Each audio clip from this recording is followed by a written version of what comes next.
Magandang umaga po sa inyo lahat. Good morning to everyone. Ngitian niyo muna yung katabi niyo. Baka hindi niyo po kilala yan. Ayan, okay. Lalo na kung misis po niyo o mister niyo, siguraduhin niyo po na ngitian niyo. Okay? Magkabati muna kayo ngayon. Okay? So we are glad that you're here and if this is your first time, okay? So dalangin namin na ito po yung maging church po ninyo. Eventually at the same time, you will find a spiritual family here in Victory, Alabang. So we have different services. Meron po tayong 9/11, 1, 3, 5, and 7. And also, we have also an Acacia, okay? 11 o'clock. And right now po, meron po tayong bagong service sa Acacia, which is 3 o'clock p.m. po mamaya. So baka mamaya, meron po kayong mga kaibigan who wants to attend our Acacia. So please invite them over. So kung pupunta po kayo doon, wag naman lahat kasi mawawalan po tayo sa 9 o'clock. Joke lang po yon. Okay, so yon. So we have right now a new service in Acacia. So right now, before we start off, meron po tayong isang, bumalik po siya rito. In fact, hindi na po siya bisita. No? Carlo is no longer new in Alabang, in Victory, Alabang, because si Carlo po is actually na-save po siya sa UPLB. Okay? He became a student in UPLB and he came to know the Lord in UPLB. And 7 years po siyang nag-campus missionary. So actually, God called him to reach out to the students. And after that, the Lord also spoke to him to even do a cross-cultural missionary. So to become a cross-cultural missionary. So he is our missionary to Panama. So mamaya, in a few moments, si Carlo po will come up here. Tayo ka naman dito, Carlo. This is Carlo Maranan, and he's actually one of our missionary to Panama. So again, Carlo will give us an update about what he's doing in Panama. So go ahead, hindi pala Todos Los Santos. Okay, sige. Tagalog po. Tagalog Isa tayo. pong karangalan ang tumayo po sa inyong Bigyan mo harapan. naman sila ng Spanish naman Okay, dyan. buenos días a todos. Estoy muy contento por estar aquí para compartir lo que está haciendo en la nación de Panama. Sabi ko. Ano po yun? Good morning lang po yun. Mali po isa pong karangalan ang tumayo po sa inyong harapan para bigyan po ng update yung ginagawa po ni God sa bansa po ng Panama. And ayun po, tulad mo sinabi ni Pastor Jun, I served here in Victory, Alabang as a campus missionary for 7 years. So masaya po ako na hindi lang po ako bumalik to my sending church, but this is home. So I'm happy to see everybody. So share ko lang po ito po yung team na meron po tayo. We're from 4 different countries, 4 different nationalities. We speak different language, but we are all united in doing the mission of God in reaching the nation of Panama in the region of Central America.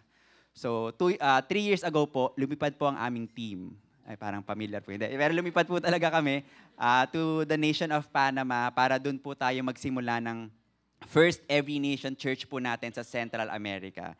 And marami po pagkakatulad ng Pilipinas at ang Panama. Parehas po tayo ng weather. It's also a tropical country. Baguhin nyo lang po yung language and pataasin nyo lang po ng kaunti yung cost of living. Eh, hindi po naging hadlang yon para makapagsimula po tayo ng church po doon. Kaya po inaral po natin yung lengguwahe na kanilang sinasalita. Then inaral din po yung culture, nag-immerse po tayo sa culture nila. Kasi naniniwala po tayo na if we have the best message there is and na-experience po natin yung kabutihan at ang kapangyarihan ng Panginoon sa pamamagitan po ng relasyon po natin sa Panginoon, gagawin po natin lahat para ma-share po yun effectively sa mga Panamenyo. So nag-aral po tayo ng Spanish. And ngayon po, sa kabatihan po ng Panginoon, after 2 years po na recognize na po yung Every Nation Panama sa government po doon po sa Panama. Say, praise be to God po. And ngayon po, ito po yung isa po sa mga picture na kinuha po natin during one of our services. So nag-rent din po tayo sa isang mall na kung saan we believe na very strategic para puntahan po ng mga estudyante at lahat po ng mga na nag-stay po doon sa mall na yon. And tulad po ng kung paano po nagsimula yung Every Nation, ganoon din po, nagsimula po tayo sa campuses. Kasi naniniwala po tayo that if we want to see a transformation, magsisimula po talaga tayo sa pag-reach out sa next generation. So ngayon po, nasa top 3 strategic campuses po tayo. Meron po sila yung UP, then Technological, and then University, and then yung Catholic University po nila. And then, ganoon din po yung ginagawa natin. Kung ano po yung ginagawa natin dito, tinutulungan po natin yung mga estudyante at yung mga Panamenyo po in general para mas makilala sa Panginoon. Nag-1-to-1 po tayo, nagpo-purple book po tayo, and we celebrate the lives of those people na they publicly declare also their faith in God through water baptism. Tapos, ayun po, kung nag-victory group din po kami doon. At ayun po, sinishare din po natin yung faith po natin about kay Jesus po sa mga ibang tao din po. And then, I wanna highlight po ito pong specific group na minimit ko po. Isa po dyan yung, I wanna share yung story po ni Gaspar, yung naka-cap po. Siya po ay engineering student sa Technological University of Panama. Na-meet po namin siya, dumaan lang po siya sa center natin kasi akala niya po ping-pong club kasi meron po tayong ping-pong doon to engage the students.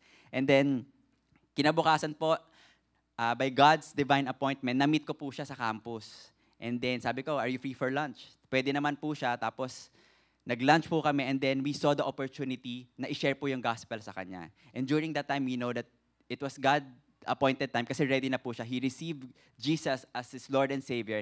And then after po, nag-proceed po kami sa one-to-one. And sige, glory to God po. And then 3 months after po, natapos po namin yung one-to-one, nagpa-water baptize na rin po siya. Wala po siyang background hindi po siya umate ng church before. So talaga pong nakita po namin yung pagbabago sa kanyang buhay. At pagkatapos po na naisama po namin siya sa mission trip to Costa Rica. So talagang nagamit po siya ng Panginoon doon to share the gospel para po sa mga estudyante ng Costa Rica. Pero ang journey po hindi po naging linear. So may mga pagsubok po siyang pinagdaanan, pero sa kabutihan po ng Panginoon, nakita po natin kung paano po talaga nag-move si God sa buhay ni Gaspar. And naniniwala po tayo na because sa grace ni God at inyong partnership, we can reach out more students just like Gaspar. That's why po, tulad po na na-share ko, nagpupunta na po tayo sa Costa Rica as early as our church in Panama na na-establish. Kasi naniniwala po tayo na we are here not just to reach out to Panama, but to all the nations. So, I want to also share po yung what we are believing in Central America at this time. Because in 2033, we are believing po that we will plant churches in all the nations of Central America. So next year po, mag-start na po tayo sa Costa Rica. And yun po, we are asking for your continuous prayers, not just for our church in Panama, but to the rest ng churches po natin sa Central America. Again, marami pong salamat. Together, let's make disciples and honor God. Praise God. Yan. And by the way, speaking of that, si Carlo po will pray for him. And at the same time, if the Lord is really calling you also to stand with him in faith and in prayer, and also if you want to support this man financially, please do approach him. And I do believe that we are investing in the lives of the Panamanian people. And there are a lot of youth, na nandoon. Iniisip ko nga si Gaspar yung isa, So dalawa na lang, si Melchor at saka si tama. So dalawa na lang, pagbalik na lang. So we'll be praying for him. So let's pray for him right now. Let's extend our hands towards Carlo right now, Lord. Maraming salamat, Lord, sa buhay ni Carlo. We thank you so much for just being with him. And again, we pray for the team of Pastor Rico Ricafort, Lord. Even as he leads the team, we pray that you'll continue to solidify, Lord, yung mga mission team, Panginoon, na nandoon. And we pray also, Lord, that you will even raise up, Lord, a church filled with young people who are very much in love for Jesus Christ. And we thank you so much, Lord, because they are going to reach out to the many universities out there. The universities and the school will be open, Lord, for the gospel of Jesus Christ. Lord God, we pray that you will even hinder the works of the enemy, Lord, sa Panama, Panginoon. And we believe, Lord, that this is just starting, Lord, sa mga marami pang mga souls na maliligtas, Panginoon, sa Panama, Lord. And we pray and ask, Lord, that you will even continue to protect, Lord, Carlos from any harm and danger as well. Even as he goes back there, Lord, we pray, Lord, for zeal and passion and fire, Lord, even as he reach out, Lord, for the many Panamanian people. Thank you, Lord, once more. We pray, Lord God, all of these things in Jesus' name. Amen, amen, amen. Give God the praise. Amen. So thank you, Carlo, for that update. And we are hoping that someday, baka mamaya ang iba sa atin, we are also even called to join some of the short mission trips. Let us know. Baka mamaya makapunta po tayo sa iba't ibang mga bansang iyon also. And we have some, mga 10-day missions also. So please do join. You can approach anyone dito sa church, especially us.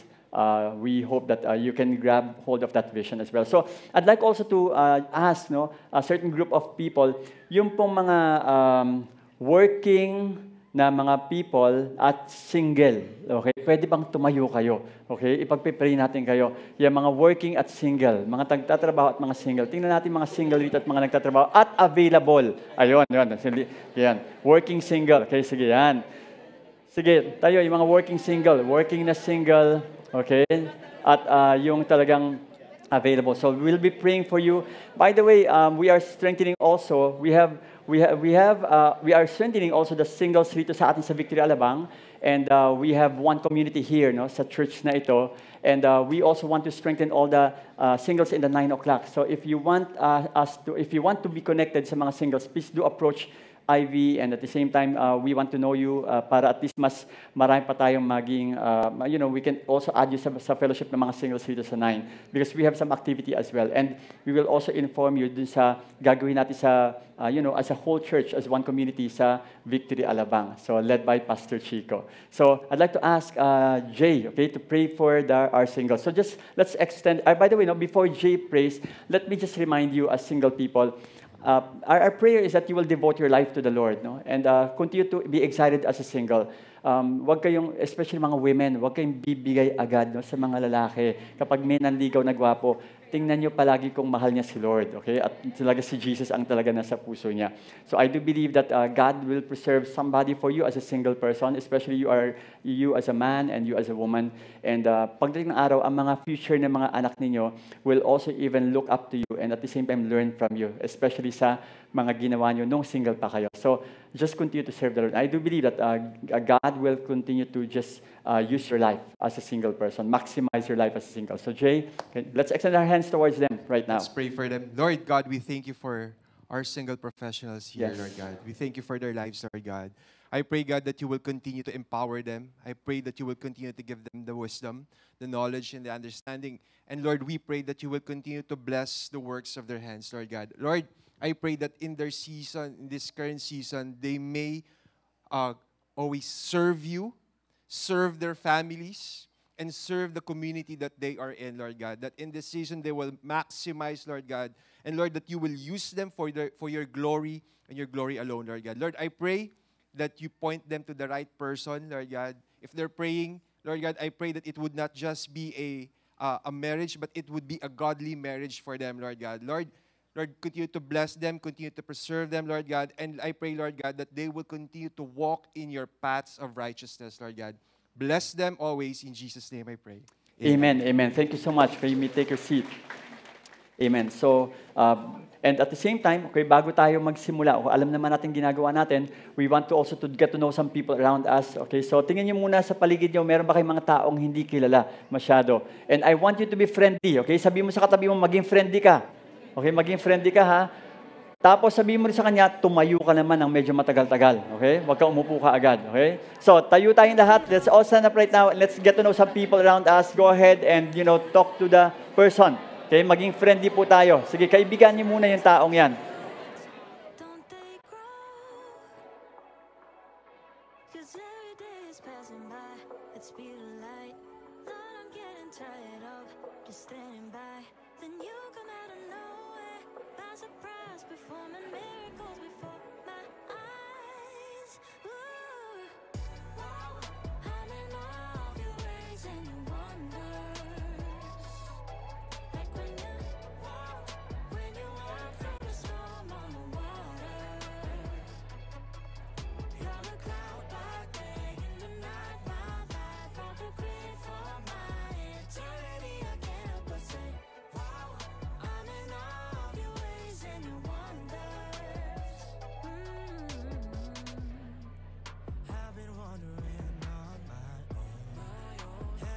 I've seen all day long, same face, same places, but you've been showing new ways, yeah. Over and over you run after me, working your wonders, now it's clear to me that I've been raised from my lows, don't know it, but what you've shown, so I'll say, wow, I'm in all of your ways.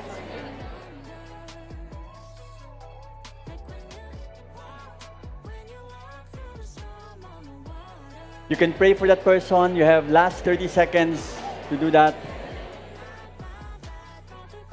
Invite that person to your victory group.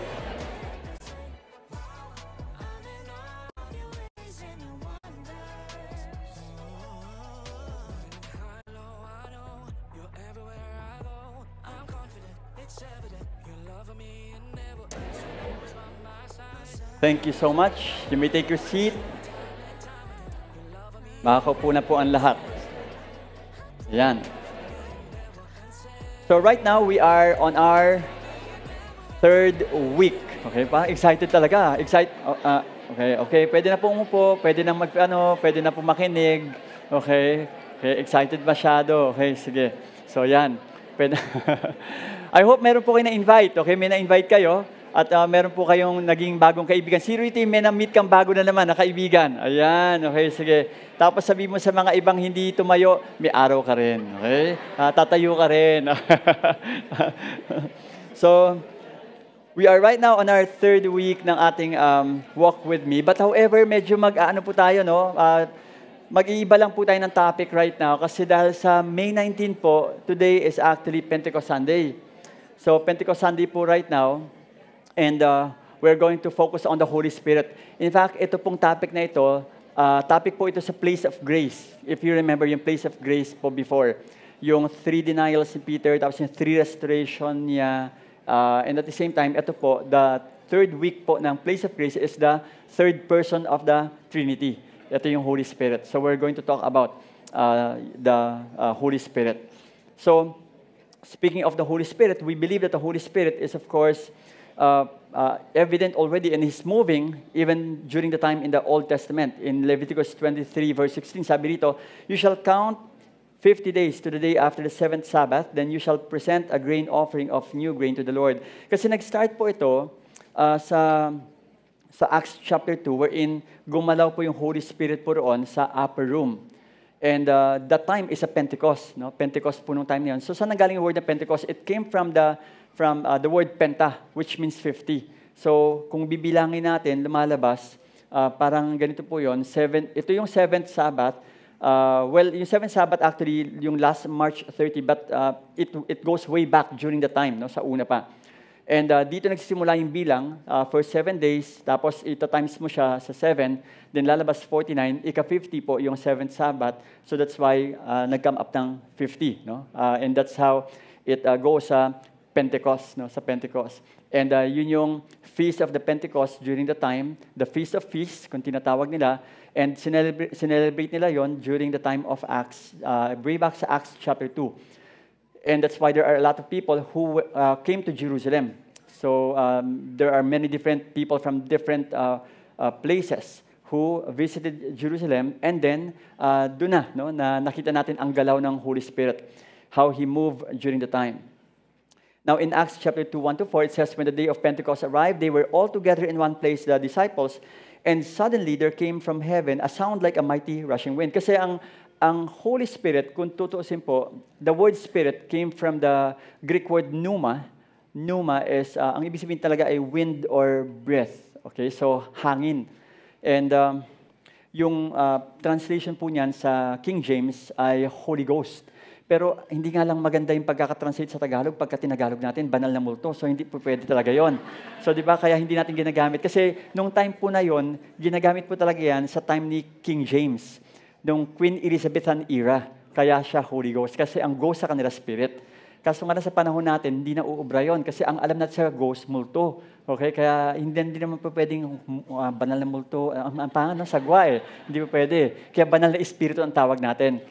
So, but however, of course, kaya nga yung mighty rushing wind na yun, it's the move of the Holy Spirit, and it filled the entire house where they were sitting. And eventually, they were, nakita nila na there are fires, no? And that is why the symbol of the Holy Spirit is also fire, which means purification. So, and this happened during the time, nakita nila yon. So are we going to limit the work of the Holy Spirit today? No, I will not. No? Because God is omnipotent, God is powerful. He can still do it, of course. But however, hindi tayo maghihintay na merong ganitong klaseng mga vision or at the same time mga mangyayari in order for us to really know that we are baptized by the Holy Spirit. And so, and divided tongues as of the fire appeared to them and rested on each one of them, and they were all filled with the Holy Spirit and began to speak in other tongues as the Spirit gave them utterance. The speaking tongues sabi nila, it ended already nung time na yon. Kasi ngayon raw, sabi ng iba, ng mga Kristiyano, may Bible na raw kasi. But however, that is not the purpose of that, no, the speaking in tongues, because it's a spiritual manifestation that they were filled with the Holy Spirit. And so because of their feeling of the Holy Spirit, they uttered different languages. And the different languages are really intelligible language or dialecticos as they call it. Kumbaga, yung dialect na alam ng mga tao ng mga time na yun. But however, ang totoo po nun, maraming dialect na hindi natin alam. Ang mga dialect na yun or languages are dead language probably. Kasi maraming language na hindi pa napapag-aralan ng mga linguistics sa panahong ito. Katulad ng mga language ng Jebusites, language ng mga Ammonites. I mean, those are languages as well. Those are dead language already. So therefore, there are many more languages na maaaring gamitin ni Lord for His glory and honor. And those are the tongues probably that people can right now speak na hindi nila alam. That's why, speaking of this, we believe that this is still evident even today.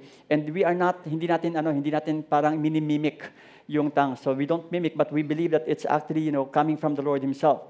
So, and this is what happened during the time. Again, let's not limit the work of the Holy Spirit. But I understand that this is controversial even among Christians, but we believe that this is still, of course, evident. In Acts 2:7-10, it says, "And they were amazed and astonished, saying, 'Are not all of these who are speaking Galileans? And how is it that we hear each of us in his own native language?'" So notice, it mentions about the tongues in their native language. Parthians and Medes and Elamites and residents of Mesopotamia, Judea and Cappadocia, Pontus and Asia, Phrygia and Pamphylia, Egypt and the parts of Libya belong to Cyrene and visitors from Rome. In other words, different languages. Ang nangyari is that it really is, they are hearing these languages during the time. Both Jews and proselytes, Cretans and Arabians, we hear them telling in our own tongues the mighty works of God. So in other words, sa tongues na yon, napapakinggan nila na pinupuri nila ang Panginoon sa kanyang mga gawain. Okay, so it's really glorifying the Lord. So it's not about translating the scripture, but it's about giving glory and honor to the Lord. That's why we believe that speaking in tongues is meant to also even edify us, and at the same time, if you want to really edify the church, somebody should interpret it. And it so happens that there are people who can interpret the tongues. Those are people who are unbelievers, outsiders, who knows their own languages. So may naalala nga ako isang mangingisda na nagtang siya, and then one Russian guy who attended the church, nagulat siya kasi yung mangingisda na yon, nagsasalita siya sa Russian language. So sabi niya, naintindihan raw niya yung sinasabi ng mangingisda na yon. So again, we believe that that's actually the work of the Holy Spirit. And all were amazed and perplexed, saying to one another, "What does this mean?" But others mocking said, "They are filled with new wine." Baka mamaya lasing lang sila. Kaya sila nagaganyan. So they are accusing these people. But Peter, standing with the 11, lifted up his voice and addressed them, "Men of Judea and all who dwell in Jerusalem, let this be known to you, and give ear to my words, for these people are not drunk as you suppose, since it is only the 3rd hour of the day." So kasi sa kanila, during the time, syempre, ang tubig scarce at hindi nila kultura talaga ang sort of like, it's actually their culture to drink unfermented wine. Minsan kapag napapasobra ng unfermented or even fermented, ay nagiging drunkard sila. Kasi sa atin kasi hindi naman natin kulturang uminom ng alak. Okay? So sa atin kasi tubig. Kasi marami tayong mga tubig rito na pwede makunan. Sa kanila kasi pinaglalaban nila ang tubig. So that's why they believe that they are guilty sometimes of being drunk, no? Kasi nasusobran sila. So that's why hindi sila mga lasing, sabi ni Peter. And so if you notice that we can connect this right now with the place of grace, kasi yung place of grace niyon, si Peter, ang pinag-uusapan sa Book of Acts, he stood up and explained that to the people. And we want to connect the place of grace wherein the 3 denials of Peter, tapos yung restoration niya, eventually when Jesus Christ was talking to him. And right now, we're going to talk about him as well dito sa topic na ito. And at the same time, highlight also what he said about the Holy Spirit. Kasi sa 1 Peter natin kukunin at saka sa 2 Peter.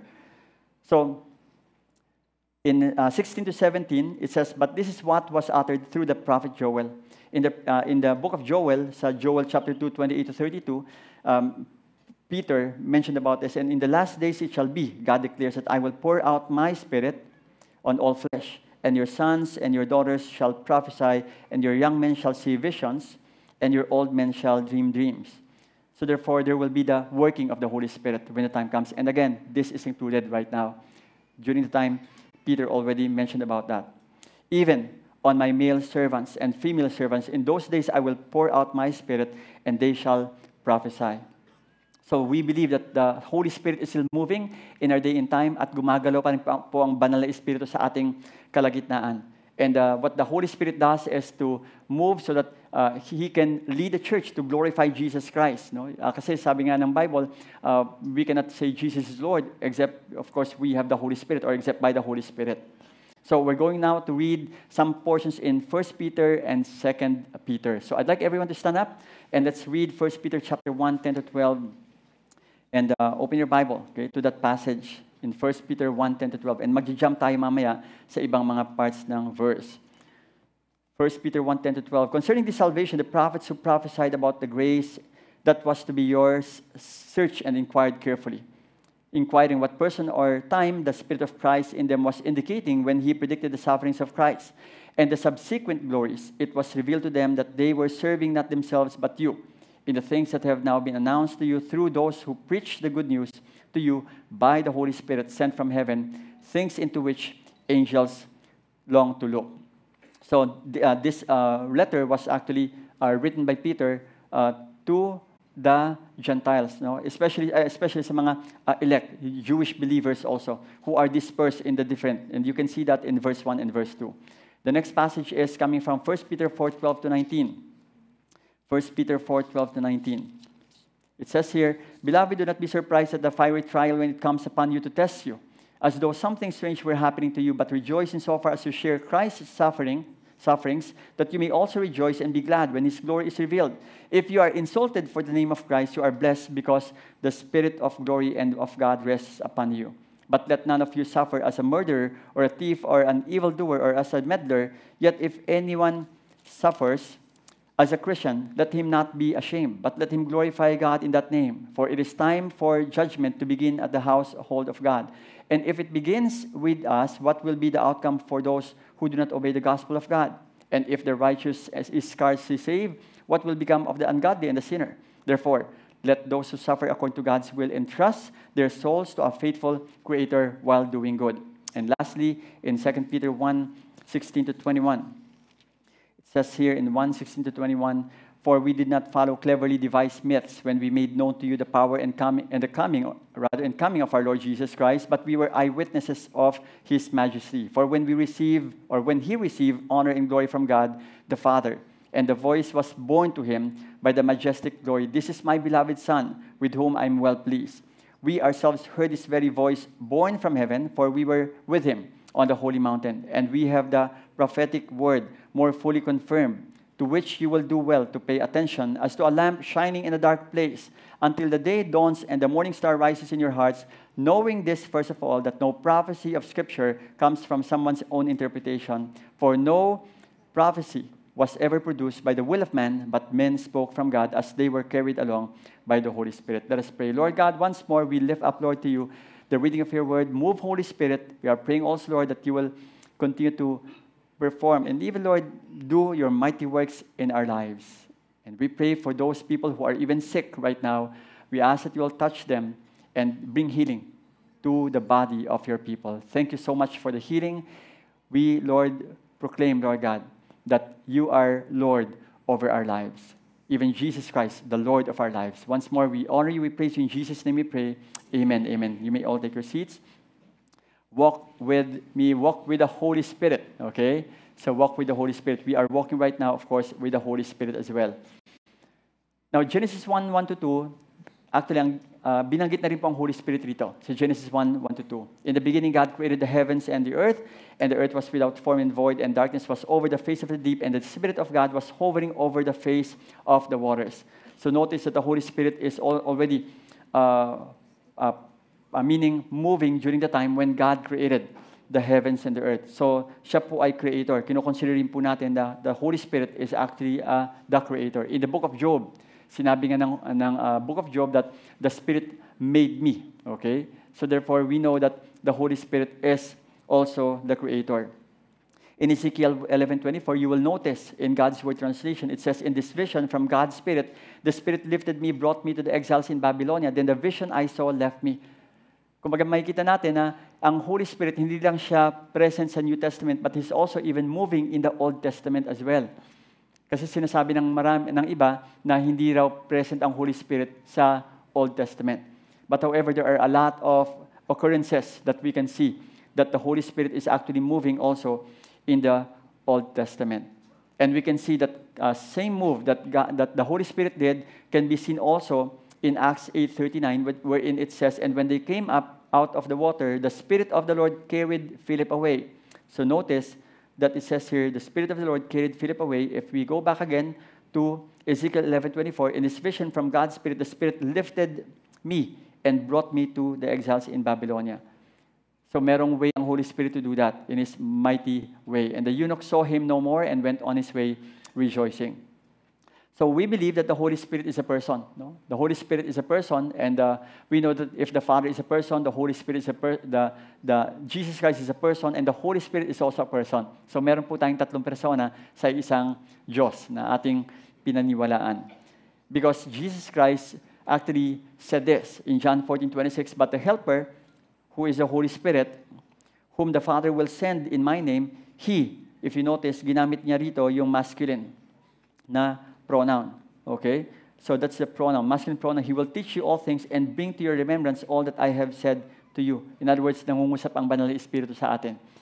So the Holy Spirit has a way of speaking to us and speaking to every one of us. I will not exhaust this topic anymore because napakaraming verses wherein it actually proves that the Holy Spirit is truly a person. But however, the reality is that the word Spirit is actually neuter. Pag sinabing neuter, lumalabas ang talagang masculine, ang talagang pronoun niyan ay it, kung tutuusin. But however, the Lord Jesus Christ chose the word He to emphasize that the Holy Spirit is really a person and masculine in that sense. He is a person. The Holy Spirit is also God. He is God, and in Acts chapter 5:3-4, it says, but Peter said, Ananias, why has Satan filled your heart to lie to the Holy Spirit? Pwede kang magsinungaling. In other words, ang isang tao ay pwedeng magsinungaling sa Holy Spirit and to keep back for yourself part of the proceeds of the land. While it remained unsold, did it not remain your own? And after it was sold, was it not at your disposal? Why is it that you have contrived this deed in your heart? You have not lied to man, but to God. So in other words, once a person lies to the Holy Spirit, he's also even lying to God as well. So that's actually connected. So therefore, we know that the Holy Spirit is God and the Holy Spirit is also a person. No wonder in the Athanasian Creed, it says that the proclamation or the declaration of our faith is that, so likewise the Father is Almighty, the Son Almighty, and the Holy Spirit Almighty, and yet they are not three Almighties, but one Almighty. So the Father is God, the Son is God, and the Holy Spirit is God, and yet they are not three gods, but one God. So likewise, the Father is Lord, the Son is Lord, and the Holy Spirit Lord, and yet they are not three Lords, but one Lord. So this is our faith, and this is what we declare, because we believe that the Holy Spirit is equal with the Father and the Son. Okay? So yun po yung role ng Holy Spirit. That's why we want to emphasize that we ascribe worship and glory to the Holy Spirit. Hindi po natin ninetsyapwera ang Holy Spirit. When we glorify Jesus Christ, when we glorify the Father, the same thing also that we glorify the Holy Spirit as well. So, walking with the Holy Spirit. How can we walk with the Holy Spirit? Paano ba tayong lumakad na kasama ang banal na Espiritu? His person and works. Number one is that the Holy Spirit save you. Niligtas po tayo ng Holy Spirit. Yes, we understand Jesus Christ, of course, died for us. But however, the role of the Holy Spirit in terms of saving us as well is that He did something also to even seal us. In 1 Peter 1:10-12, it says here, concerning this salvation, the prophets who prophesied about the grace that was to be yours, searched and inquired carefully. Itong mga prophets na ito, sa Old Testament, they searched, okay, talagang naghanap sila, nagsaliksik sila, and they inquired carefully, inquiring what person or time the Spirit of Christ in them was indicating when He predicted the sufferings of Christ and the subsequent glories. In other words, the Holy Spirit is the one who's actually leading them to know and to check kung kailan ba darating ang Kristo. Okay? The Holy Spirit is the one leading the prophets. So that's why, speaking of this, He has a role also in terms of really saving us. And hindi po etchapwera ang Holy Spirit. The Father is the one who sent the Son, and the Holy Spirit is the one who is directing also even the prophets para alamin kung kailan ba darating ang Kristo sa time ng New Testament. It was revealed to them. Ni-reveal ito sa mga prophet that they were serving not themselves but you, meaning yung mga tao, okay, after them. In the things that have now been announced to you through those who preach the good news to you by the Holy Spirit, sent from heaven. Things into which angels long to look. Because the angels doesn't have an idea about what is going to happen. Kasi hindi naman omniscient ang mga angels. But the Holy Spirit is omniscient. The Holy Spirit knew for a fact that this is going to happen. That's why, again, speaking of that, the role of the Holy Spirit is very, very important in terms of our salvation as well. And so, speaking of the role of the Holy Spirit in 1 Corinthians 1:21-22, and it is God who establishes us with you in Christ and has anointed us and who has also put His seal on us and given us His Spirit in our hearts as a guarantee. For those people who have received Jesus Christ, kung tinanggap po natin si Jesus sa ating buhay, meron po tayong banal na Espiritu. Pag hindi po natin tinanggap ang Panginoon sa ating buhay, wala po tayong banal na Espiritu. Kaya natin nasasabi na tayo po, kung tutuusin, hindi po tayo tao. I mean, ang ibig sabihin ng ganito, okay? Lilinawin ko kasi baka mamaisipan, parang iba na yata tinuturo ni Pastor, okay? ang ibig sabihin ito, hindi po tayo tao in the sense na hindi tayo tao na ordinaryong tao. Ang difference po natin sa isang ordinaryong tao, the difference that we have with the ordinary people or mere men, okay, hindi mermaid, okay, mere men, okay. Ang difference po natin is that tayo po may banal na espiritu po tayo. Ang iba wala po. At ngayon, siyempre, huwag ka namang pumunta sa labas magtuturo ka. Walang banal na espiritu. Walang banal na espiritu yan. Ako lang meron. Huwag naman ganon. Ang yabang naman natin pagka ganon. Pero ang totoo, that's the fact. Because if you receive Jesus Christ, we have the Holy Spirit in us. Yun po yung seal na meron tayo. Yun po yung kasiguraduhan na ligtas po tayo. Talaga, sino rito yung sigurado ang ligtas ka talaga? Yan, tingnan mo yung katabi mo kung nagtataas ng kamay. Kasi pag hindi nagtataas ng kamay, anak ko, delikado. Okay, delikado. We have the Holy Spirit. Yun po yung kaya nga, that's why we are not saved by works.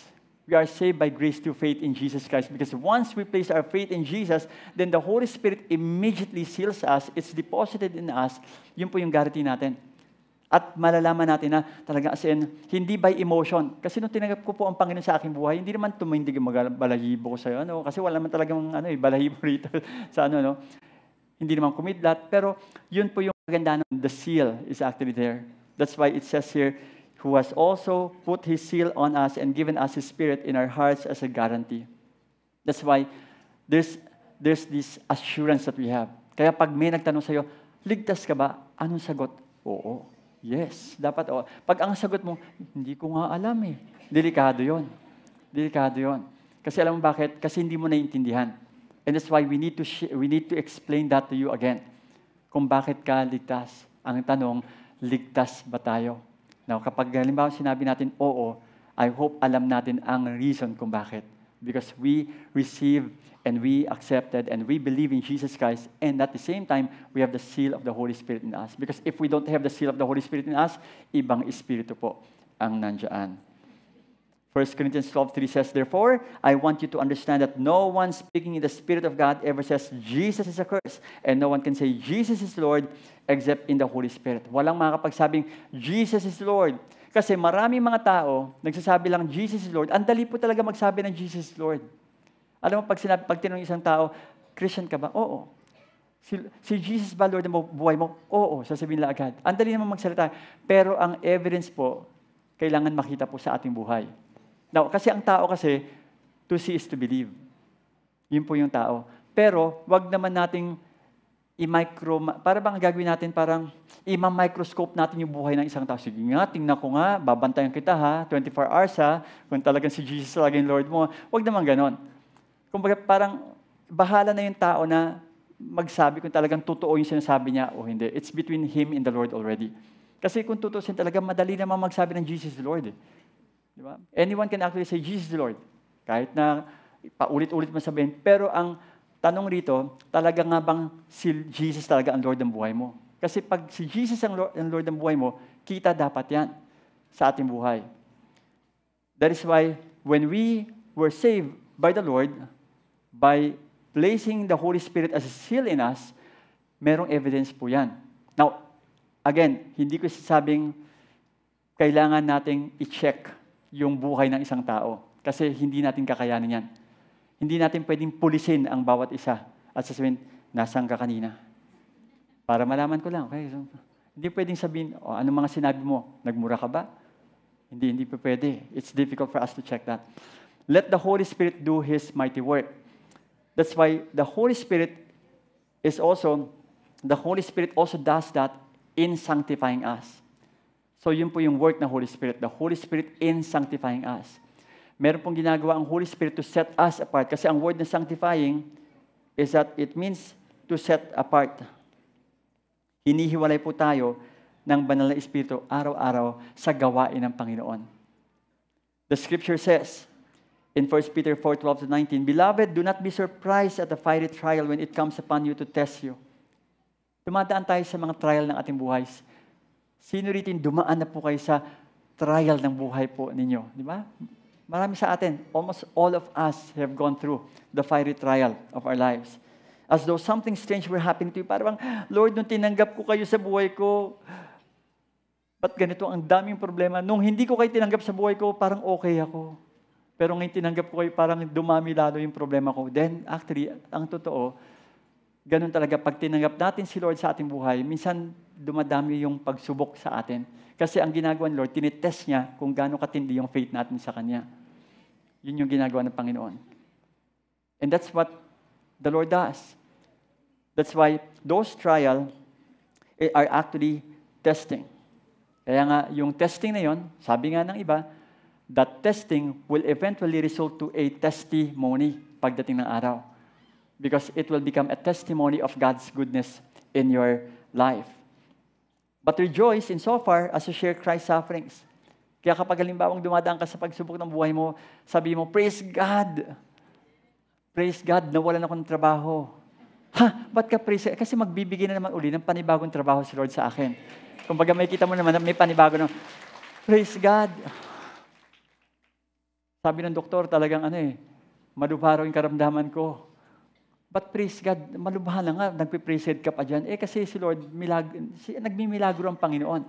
There's a way for God to do miracles in our life. Kaya you cannot put a good believer down. Kahit na dumating po yung matinding pagsubok sa atin, kaya pa nating ngumiti. Kaya tingnan mo yung katabi mo, nakakangiti ba yan? Pag hindi mo lang halata, hindi obvious sa kanya, na dumadaan yan sa pagsubok kasi ngumingiti yan taong yan. Pero may dinadaanan yan, may pinagdadaanan yan. Hindi mo lang alam. Kaya nga, but rejoice in so far you share Christ's suffering, that you may also rejoice and be glad with His glory when His glory is revealed. That's why speaking of the role of the Holy Spirit in sanctifying us, sobrang tindi ng ginagawa ng Holy Spirit sa ating buhay. And you just have to really rejoice because the Holy Spirit is always with us and the Holy Spirit will always, of course, guide us as well in the things that we go through. That is why those fiery trial that comes our way, kumbaga, let's just hang on and embrace the promise of the Lord. If you are insulted for the name of Christ, you are blessed. Kahit na merong mga taong galit sa'yo, kahit merong mga taong namura ka, sabi mo, God bless you. God bless you. Tanda mo yung God bless you. Okay? Pagpapalain ka ng Panginoon. If you are insulted for the name of Christ, you are blessed. Sobrang ironic. Teka, ininsulto ka na nga, pero kailangan raw sa pangalan ng Panginoon ka ininsulto. Hindi yung tipong nakagawa ka ng mali, tapos na-insulto ka, tapos sasabihin mo, Lord, ba't ganito nangyari? Kasi mali nga yung ginawa mo eh. Baka may ginawa. Kaya nga sabi rito ni Peter, but let none of you suffer as a murderer or a thief or an evildoer or as a meddler. Kumbaga baka mamaya, kaya ka nagsasuffer kasi meron kang ginawang mali. Okay? Kung nag-suffer ka dahil meron tayong ginawang mali, hindi galing sa Panginoon yon. Kailangan kapag dumaan ka sa suffering, tapos tama yung ginawa mo, ibig sabihin, the Lord is actually allow you allowing you to go through the testings in your life. Merong ginagawa si Lord sa ating buhay. Yet, if anyone suffers as a Christian, let him not be ashamed, but let him glorify God in that name. Kaya patuloy tayong magbigay ng puri sa Panginoon. That's why, going back again, this is sinasabi ng passage na no one can say Jesus is Lord except by the Holy Spirit. Kasi kung meron tayong banal na Espiritu, kahit na dumadaan tayo sa fiery trial ng ating buhay, we can still say, Lord, you are still the Lord of my life. Kahit anong mangyari. Kahit na may nangyari sa marriage mo at hindi maganda yung nangyari, Panginoon, kayo pa rin papupurihan ko. Ikaw pa rin ang Panginoon ng aking buhay. Hindi yung mga bagay na ito ng testing ang magpapawalay sa iyo sa Panginoon o magpapahiwalay sa iyo sa Panginoon. But you will continue to hang on and hold on to Him. For it is time for judgment to begin at the household of God. Kasi pagdating ng araw, yung sinasabing judgment dito, this is not about condemnation. This is about the reward pagdating ng araw. Kasi meron pong reward sa self-control. Kapag meron tayong self-control, pag meron tayong patience, there's a reward for that when the time comes. Kapag meron tayong self-control na hindi tayo nagagalit, kahit na medyo iniinis tayo, pipigilan mo yung sarili mo, Lord, tulungan niyo po ako. Malapit na ako na bumigay. Pero Lord, I pray for grace. Nakakainis na siya. Pero ngumingiti ka pa rin. Sabi mo, Hallelujah, Lord. Pagpipray ko lang yung taong yon. The judgment will begin at the household of God. Self-control in terms of even, at the same time, against sin. I mean, we are all tempted in many ways. You have to also even have that self-control as well. Hanggang, if you are faced with a temptation, then pray to the Lord and say, Lord, help me. Help me to just stand against this temptation. Lalo na kung nag-iisa ka sa harapan ng computer at walang taong nakatingin sa'yo. And there are times that you are tempted to go to those sites that are not right. Then ask the Lord for grace for you to be able to stay away from those sites. Self-control para sagutin ang parents mo. Self-control to even say negative things against your spouse. Self-control even to say negative things against your employers or manager or co-employees or even classmates. Those are the things. And dun sa puntong yon, we have the Holy Spirit in us. The Holy Spirit will give us and grant us those self-control because self-control is one of the fruit of the Holy Spirit. In fact, the fruit of the Holy Spirit can come out in our life. Sa lifetime natin, pwedeng lumabas yung 9 fruit of the Holy Spirit. Kaso nga lang, may mga time na medyo nagre-revert Dahil sa pagbumigay tayo. Pag bumigay tayo, yung patience, bumigay tayo, so udlot na naman yon. Pag naudlot, yun na naman, start na naman tayo. But it's possible for the fruit to actually come out. Yun lahat ng yon sa lifetime po natin. But however, that's why we need the grace of the Lord. And again, speaking of the judgment, if it begins with us, pag nagsimula sa ating judgment, what will be the outcome for those who do not obey the gospel of God? Para doon sa mga taong hindi na nampalataya. Matindi. Kasi for them, the judgment will be actually judgment of condemnation, and that's eternal hellfire.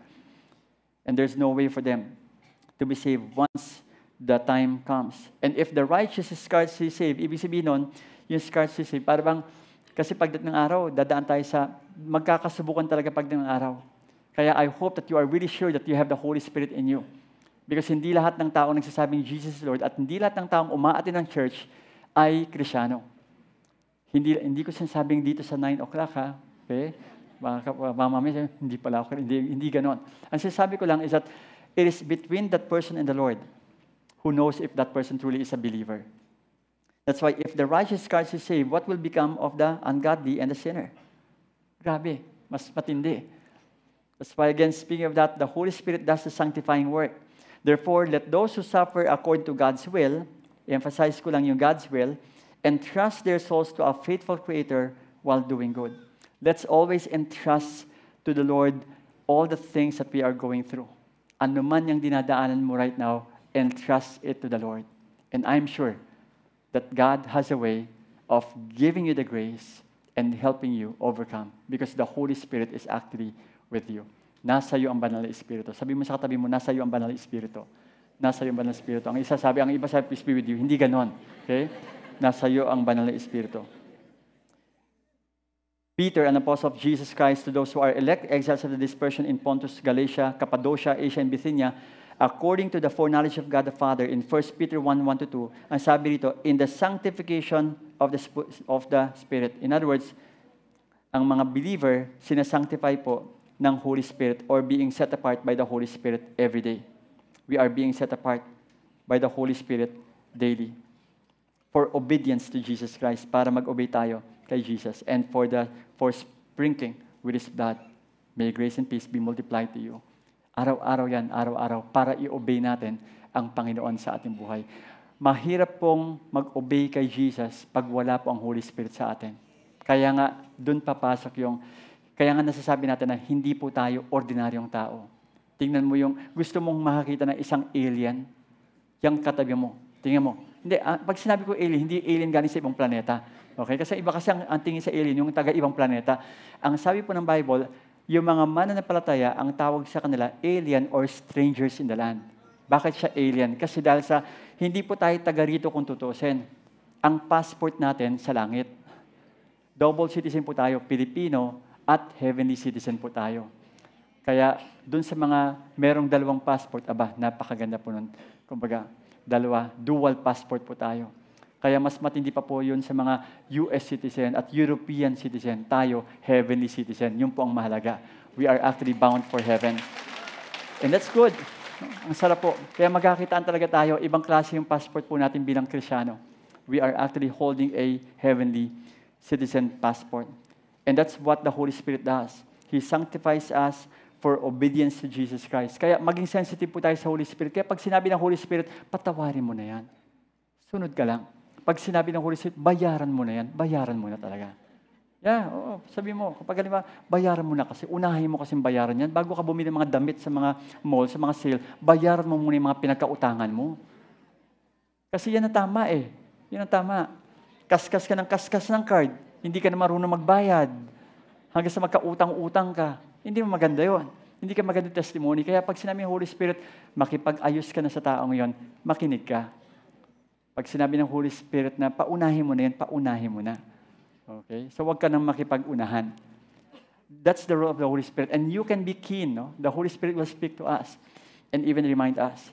That's why the Holy Spirit sets us apart. Because this world is a decaying world. Itong mundong ito, it's actually a decaying world. Why? Because this world is very much, parang lugmok sa kasalanan. Tayo ang preserver. We are actually preserving this world right now, even this nation as well. Kasi ang mga Kristiyano po, tayo po yung nagpe-preserve. Kasi bakit? Salt and light po kasi tayo. Salt, asin. Ang asin, taga-preserve po yan. Ang role po ng asin is pinipreserve po niya ang anumang bagay. Especially mga laman, no, na mga binibili po natin sa market. And the same thing also with the Christian. We are preservers in this society. We don't allow, of course, the enemy to decay our society. Helping us to live for God is what the Spirit's sanctifying work is all about. As Peter indicates, our participation in this can be described mainly as obedience. Sanctification is the moment-by-moment process by which we more and more submit our hearts, minds, and bodies to following Jesus Christ. Araw-araw, be sensitive to the Holy Spirit. Araw-araw, kung ano man nililid sa atin. That's why it's very, very important for us to go back to His Word and be sensitive to what the Holy Spirit is leading us. Kapag sinabi ng Holy Spirit sa atin, don't keep record of wrongs. Wag mo nang sasabihin yung pagkakamali ng tao. Alam mo ba yung ginawa mo dati, 10 years ago? Hindi na ganon. Wala na yon, dapat. Wag mo nang alalahanin yon. Kumbaga, patawarin mo na yung tao. Diba na pag-usapan natin yon before? That's what the Holy Spirit does. He reminds us. And by the way, speaking of reminder, the Holy Spirit does not convict us. Ang believer po, hindi kinoconvict ng Holy Spirit. Ang mga kinoconvict lang ng Holy Spirit ay yung unbeliever. Kasi minsan, di ba, sinasabi natin, kinonvict ako ng message niyo, pastor. Sino nag-convict sa inyo? Yung Holy Spirit. Anong ibig sabihin? Kinonvict, ginawa kang guilty ng Holy Spirit. Kasi ang ibig sabihin ng convict kasi sa dictionary is to make someone guilty. The Holy Spirit does not make us guilty. Because the Bible says in Romans 8:1, therefore, there is now no condemnation to those who are in Christ Jesus. Baka ang gusto mo sabihin, ni-remind ka ng Holy Spirit. Baka ang gusto mo sabihin is, dinirect ka ng Holy Spirit. Kinokorek ka ng Holy Spirit. But to convict us or to make us guilty, that is not the role of the Holy Spirit. He teaches us, He leads us, He guides us. 1 Corinthians 6:9-10, sabi rito, or do you not know that the unrighteous will not inherit the kingdom of God? Do not be deceived, huwag tayong magpadaya. Neither the sexually immoral, nor idolaters, nor adulterers, nor men who practice homosexuality, nor thieves, nor the greedy, nor drunkards, nor revilers, nor swindlers will inherit the kingdom of God. Ito po hindi mag-inherit ng kingdom of God, ito po yung mga unrighteous. Hindi po sila yung righteous. Kasi sa righteous, merong mga righteous na nagko-commit pa rin ng mistake. Meron pa rin mga righteous na sinabi rito, greedy. Okay? May mga righteous pa rin greedy. Yung mga hindi talaga generous. Pero, siyempre, believer pa rin sila. It doesn't mean na pupunta sila ng hell just because, they are greedy. But the point here is that the Holy Spirit is the one transforming them and changing them. Pero ang pinag-uusapan kasi rito, yung unrighteous o yung mga hindi mananampalataya. At sana itong mga hindi mananampalataya will come to the saving knowledge of Jesus Christ. That's why speaking of this points to those. Sabi nga ni Paul, hindi nyo ba alam na yung mga hindi mananampalataya, ito yung ginagawa nila. Pero sabi ni Paul rito, and such were some of you, dati ganyan kayo. But you were washed, dirinisa kayo. You were sanctified, hiniwalay na kayo. You were justified, diniklara na kayong matuwid at banal in the name of the Lord Jesus Christ and by the Spirit of our God. So therefore, dapat iba ka na. Dapat nagbabago ka. Dapat meron ka ng transformation. Ang tanong, nagbabago ba tayo? Ayan. Tanungin mo katabi, nagbabago ka ba? Ayan. Tanungin mo katabi, sabihin mo sa kanya, nagbabago ka ba? Sagutin mo sa'yo, matagal na ako nagbabago, ewan ko sa'yo. Matagal na. Dapat nakikita yung changes sa'yo. But however, of course, alam natin na binabago tayong patuloy ng Panginoon. Huwag kang magmamadali sa pagbabago, ha? Babaguhin ka pa rin ng Panginoon araw-araw. The Lord is still continually changing you. Amen. Dr. Martin Lloyd-Jones, sabi niya, as you go on living this righteous life and practicing it with all your might and energy and all your time, you will find that the process that went on before, in which you went on from bad to worse and became viler and viler, is entirely reversed nung tinanggap natin si Jesus. Nung tinanggap natin si Jesus, nagkaroon tayo ng Holy Spirit, sabi ni Dr. Martin Lloyd-Jones, you will become cleaner and cleaner and purer and holier and more conformed unto the image of the Son of God. Kaya nga, di ba, palagi ko sinasabi, kung dati, ang mura mo, Tagalog, ngayon English na lang. At least, nagbago ka na. Kung dati 10 stick ng sigarilyo, ngayon at least mga 2 na lang, nagbabago ka. Unti-unti, mawawala rin yan. Kung dati, nadadala ka ng mga kaibigan mo sa inuman, ngayon at least nakasabi na, hindi na ako umiinom kasi Kristiyano na ako. And that's what the Holy Spirit does. He sanctifies us. And lastly, the Holy Spirit in sending us. Ipapadala ka ng Holy Spirit para ipahayag si Jesus sa mga kaibigan mo, sa mga mahal mo sa buhay, sa mga tao. Like for example, what Carlo is doing. And who knows, some of us will become missionaries someday. Sino rito yung may desire kayo na maging missionary someday? Okay? So, di ba, meron. Praise God. Sige, just hold on to that and believe the Lord that God will one day honor your faith. 2 Peter 1:16-21. For we did not follow cleverly devised myths when we made known to you the power and coming of our Lord Jesus Christ. And that's the role of the Christian believer, to make known the power and coming of our Lord Jesus Christ. But we were eyewitnesses of His majesty.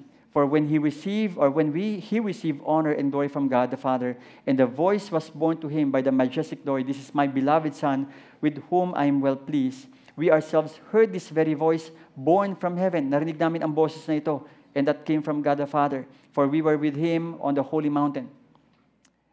And we have the prophetic word more fully confirmed, to which you will do well to pay attention as to a lamp shining in a dark place, until the day dawns, and the morning star rises in your heart, knowing this first of all, that no prophecy, kailangan natin maintindihan, that no prophecy of Scripture comes from someone's own interpretation. For no prophecy was ever produced by the will of man, but the men spoke from God as they were carried along by the Holy Spirit. And the Holy Spirit, of course, is a reason why He inspired these men to write the Scripture, and that is, of course, for us to eventually understand and realize that we are there to be sent to proclaim the good news of Jesus Christ. And I hope and pray that each one of us will be called always to be bold, to share Jesus Christ to the people around us. Acts 13:2, while they were worshiping the Lord and fasting, the Holy Spirit said, "Set apart for me Barnabas and Saul for the work to which I have called them." The Holy Spirit is now calling you and me to go out there and proclaim Jesus Christ to the lost and dying world. Huwag po tayong mahiya na banggitin si Jesus sa ating buhay. Huwag po tayong mahiya na banggitin ang pangalan ni Jesus. Na kapag may nagtanong sa inyo, born again ka ba? Oo, born again ako. Kristyano ka ba? Oo, Kristyano ako. At ibahagi mo si Jesus. Huwag mo sabihin na, actually nagpapasalam nga ako kasi binago ako nung nasa taas. Sino yung nasa taas? Sabihin mo na kung sino yung nagbago sa'yo. Si Jesus ang nagbago sa'yo. Hindi yung nasa taas. Baka mamaya third floor yun eh. Yung nasa taas. That's what the Holy Spirit does to us. He sets us apart for the work to which God has called us. God has a purpose and a plan for your life. That's one of the reasons why we have the Holy Spirit in us. Don't say na nahihiya kang mag-evangelize. Don't say that.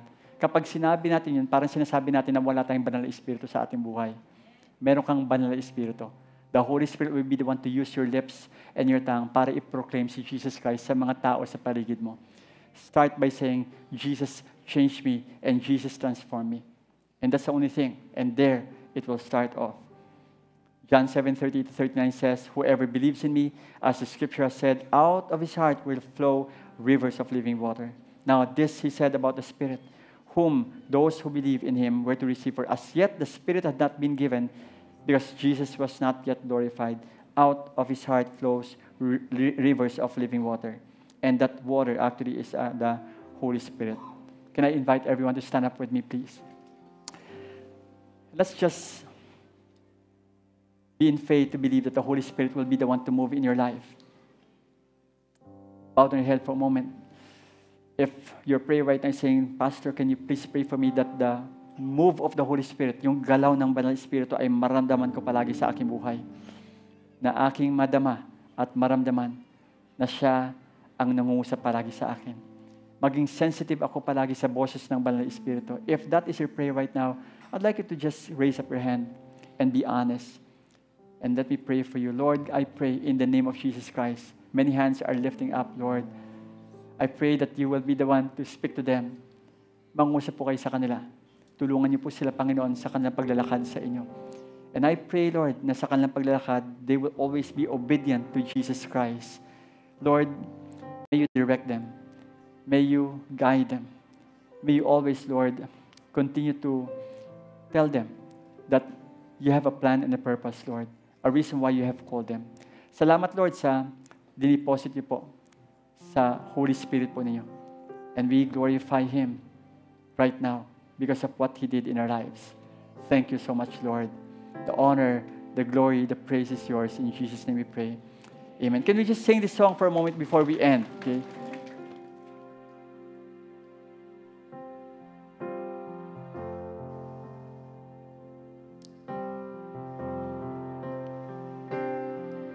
Your name is the highest.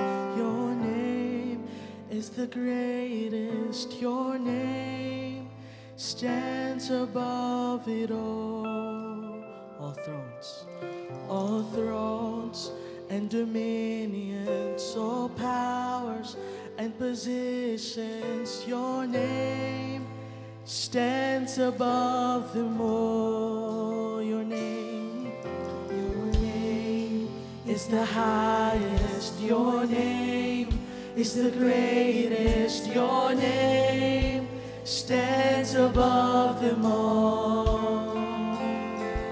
All thrones and dominions, all powers and positions. Your name stands above them all. Your name is the highest. Your name is the greatest. Your name stands above them all. All thrones and dominions,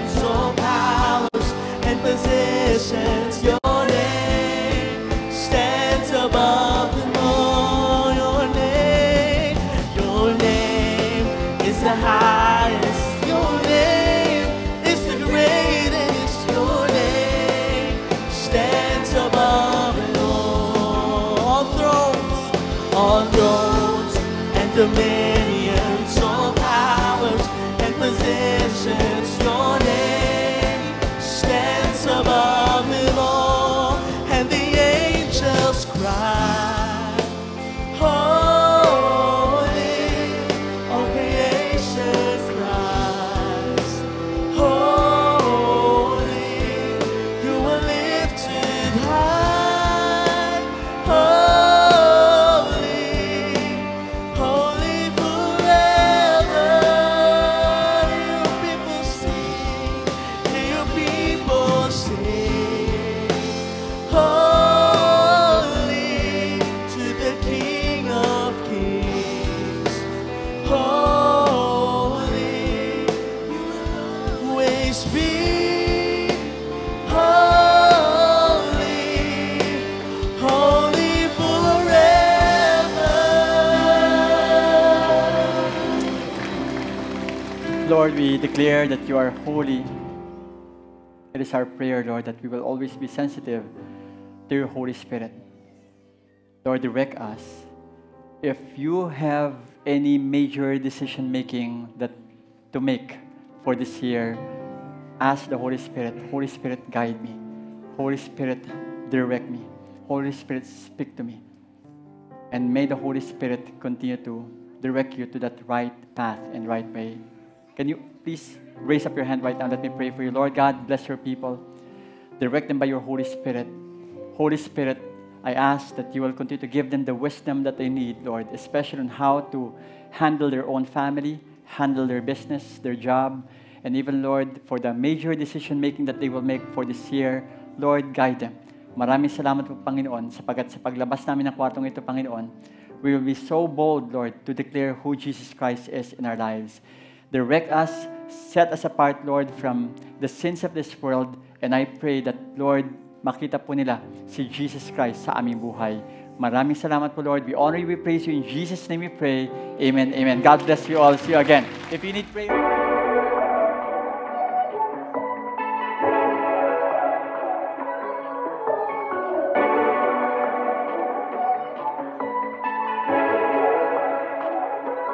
Look at all the birds of the air. Do they worry? How about the flowers of the fields? Don't they grow? 'Cause every day is passing by at speed of light. Lord, I'm getting tired of just standing by. Then you come out of nowhere by surprise, performing miracles.